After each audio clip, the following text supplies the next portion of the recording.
Hey everybody, in this video I'm just going to show you the basic materials and how to get started with them, how to use them, and how to clean them up.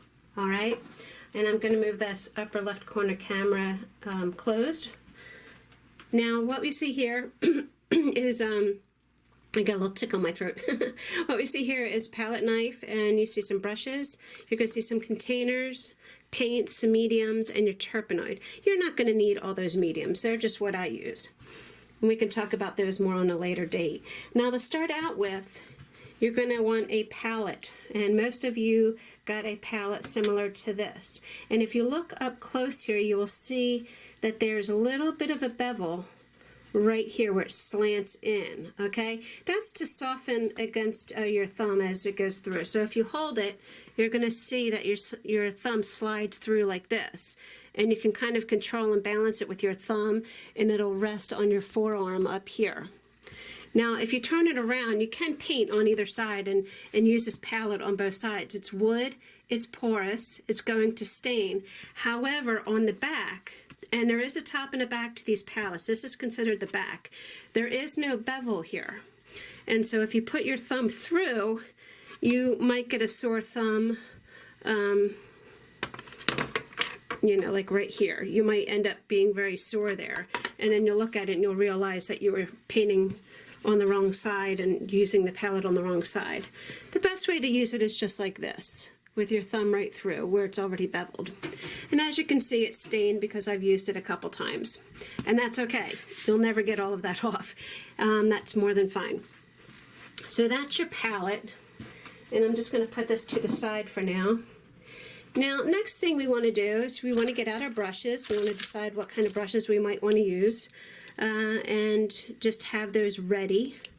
And I can go through these and talk to you about these during our Zoom meetings and maybe another video or so. And also, a container, you're going to want to make like a little painting medium. Okay, and that's basically going to be turpenoid. I would suggest getting one with a lid. In case you don't use everything up, you can save it and reuse it. And so with the turpenoid, these containers, this is Weber. Now there's another brand that's Da Vinci, and they come in similar containers just like this.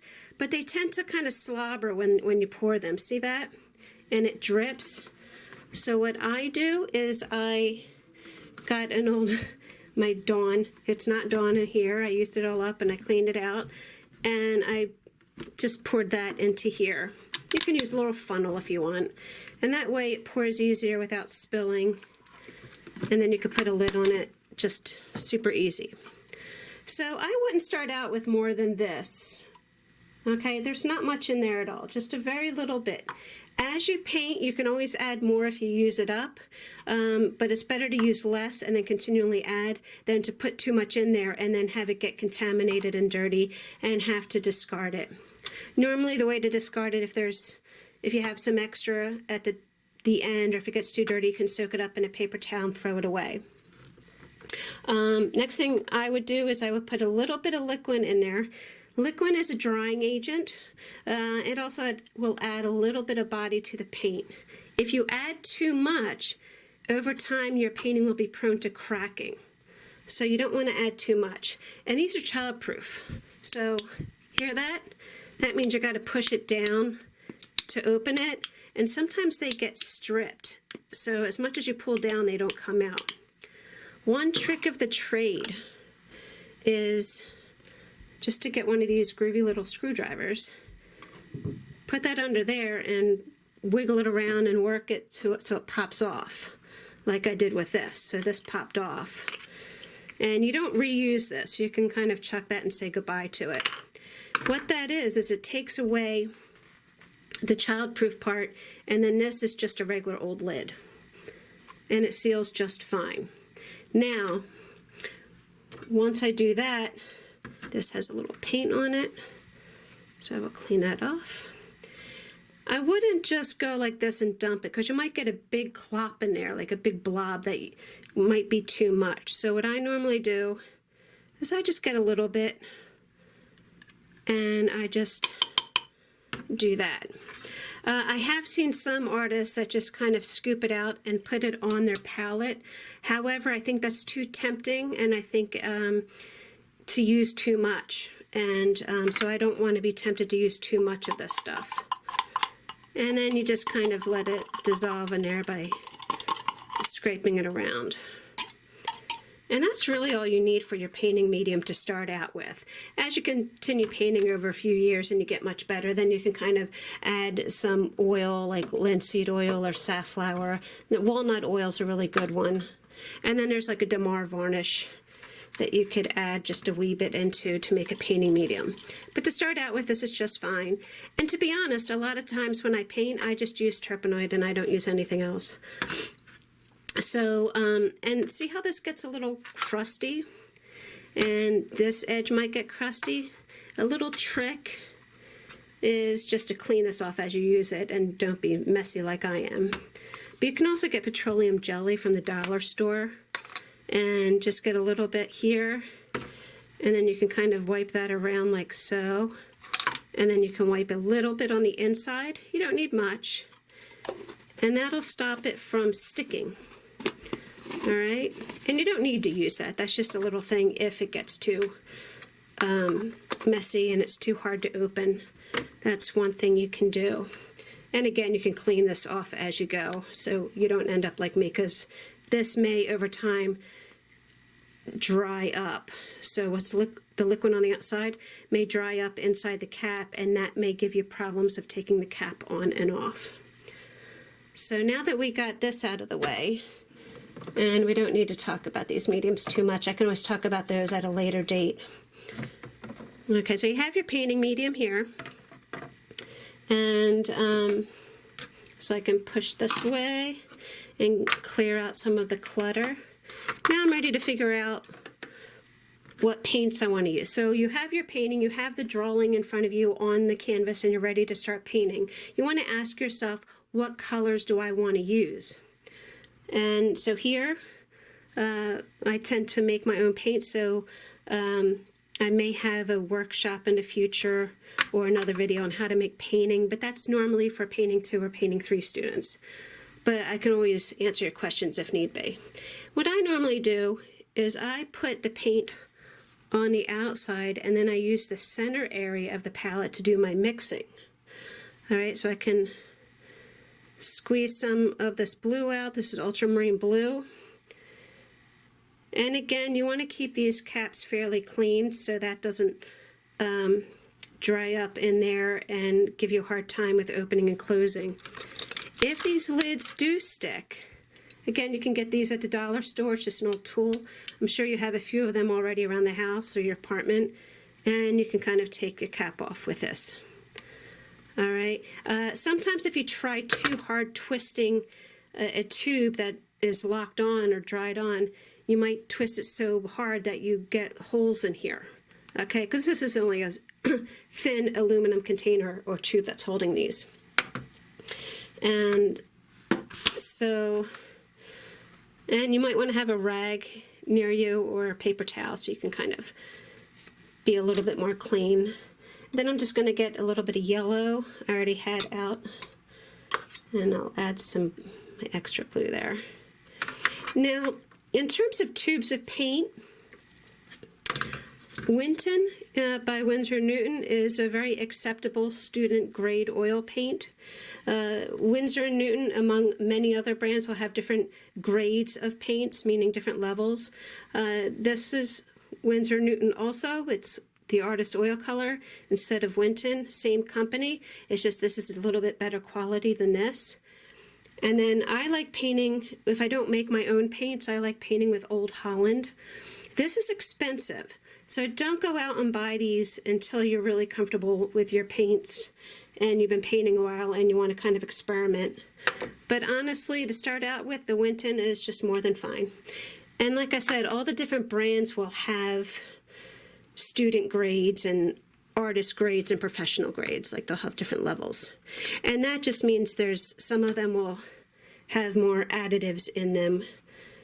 And the more additives is the less pure the color is, which means it's the lower grade it is. So when you start painting, you want to have your paints on the side here, and then you want to paint in the middle, or mix your paints in the middle. So if I'm going to make a green, and there's more variations of green than almost any other color. Green can be very challenging to mix if you're not comfortable with it or had enough practice. And you'll find there's all different kinds of different colors and different greens when you shop. You'll find all different kinds. But it's better to learn and mix and see what you can do on your own first before spending a lot of money. When you mix your colors, I would mix the pure colors first, or the without white. Any colors that you want to mix, I would mix without white. And then see what's really there. And then if you wanted to see what it looked like, then you can always add a little bit of white to that pile to see what it looks like lighter. Now, say I want this green to be lighter, but I don't want to make it pale or tint it too much. I can always add more yellow. Now look how I'm just taking a little bit of amount. I'm not scooping it all up and making a huge mound. Putting a little bit there. Then I'm going to take a little bit from my main pile of mixture here, just to see what I have. Because if I don't like it, then I'm not ruining a big pile here. I'm just taking a little bit as we go. And then if I want to see it lighter, I take a little bit more out of there, I put it there. And I mix a little bit at a time, and that way I know I'm not wasting it.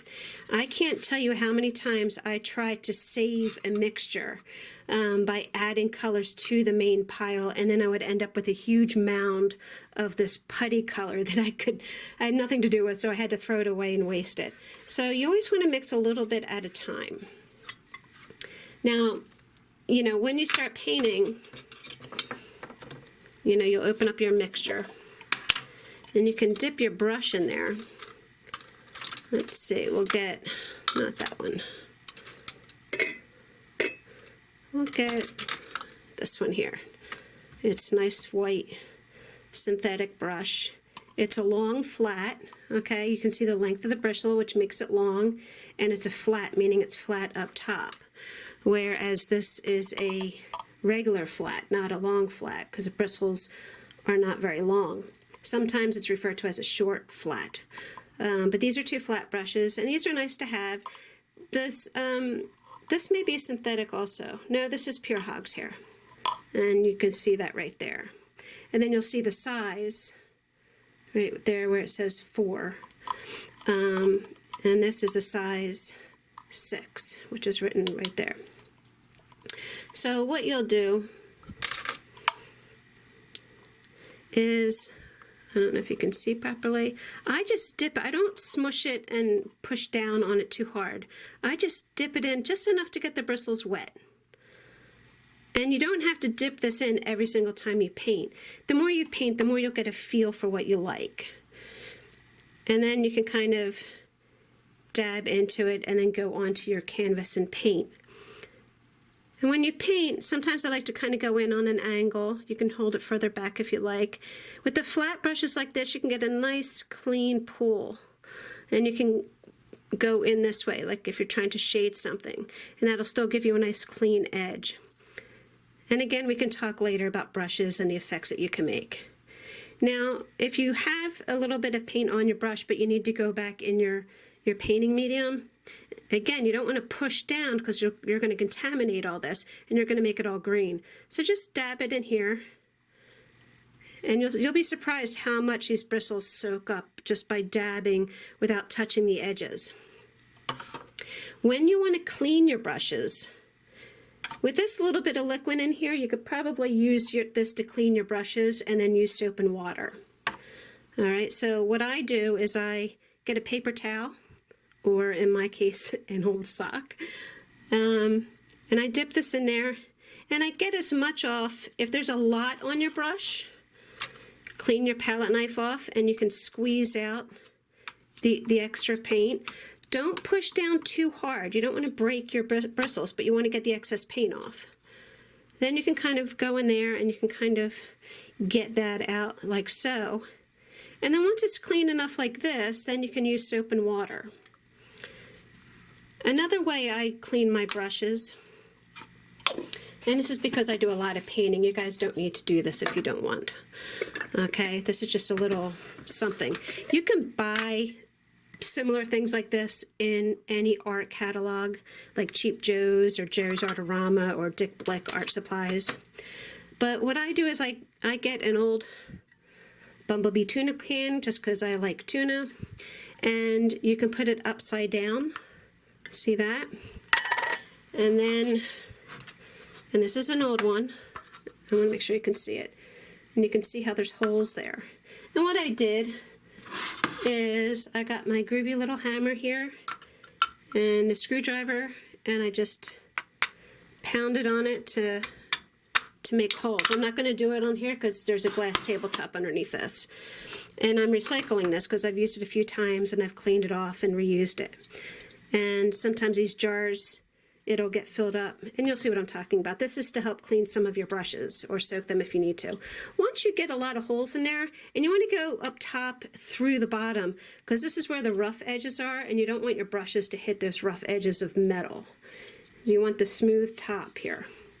And it's going to make a little noise, but you could drop it in there, and then you can put your turpenoid in there and just pour that in. I recycle a lot of my turpenoid, so when it gets dirty, I put my dirty turpenoid in here. Not with, this is straight turpenoid. This has no liquid or oils in there at all. This is just recycled from my old cleaning container. And the sediment will eventually fall to the bottom, and then the top will become clear again. So then I can reuse it if I pour it slowly without mixing the pigment that's already on the bottom.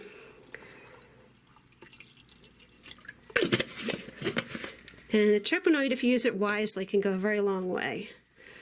So now you can kind of see how it's in there. And then you can get your brush and you can move that around like so. See how the brush almost looks new? Now sometimes the pigments will stay in your bristles and it'll stain them. That's okay. That's okay. As long as it's not sticky and you can kind of feel it, that's fine. Some of the bristles are going to be a little porous, and it's going to keep some of the paint, and that's more than fine. Then I would recommend just a little bit of soap and water, and it's clean. If you don't clean your brushes well, it'll stiff up like this. Okay, that's not good. I don't know if I can have another brush of the similar style that can show you, but normally brushes will separate. I can't find another brush similar to this, but it sticks together a little bit, and that just means you didn't clean your brush good. So I'm going to soak that for a little bit, and I'm just going to keep that right there. Keep that lid on. And if I know I'm going to soak it for a while, I might put a little wrap around that so the turpenoid doesn't get into the air and dissolve or evaporate. Now when you clean up your palette knife, or your palette, again, if you can save this, if you want to save it, you can kind of put a layer of saran wrap on it, or if you're using palette paper, you can kind of fold the paper. It won't keep it forever, but it might keep it for a day or two, or maybe a little longer if it's airtight. But again, when you paint, you only want to take enough paint out of the tube that you think you're going to need. And if you run out, you can always add more paint onto there. I'd rather you guys add more paint on than to put too much out and then have to throw all that away. So what I do when I clean up my palette is I just scrape as much off as I can. Okay, and wipe it onto a paper towel, and then I could throw the paper towel away.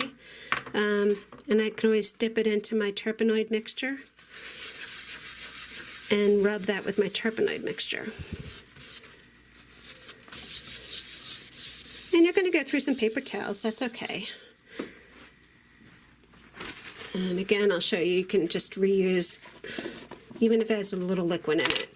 And then if you really want, you can just do a little soap and water afterwards.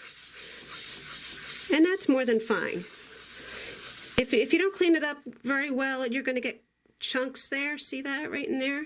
And if that dries, then you might get some texture in your painting. And some of you may like that, and others may not.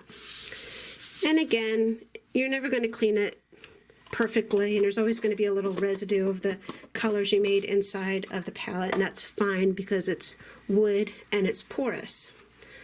All right, so that should give you a little bit information for you guys to get started with. So I hope that helps. Oh, there I am. So I hope that helps, and I hope I didn't bore you too much. If you have questions, you can always email me, and I will be happy to answer them. Okay, thank you. Bye-bye.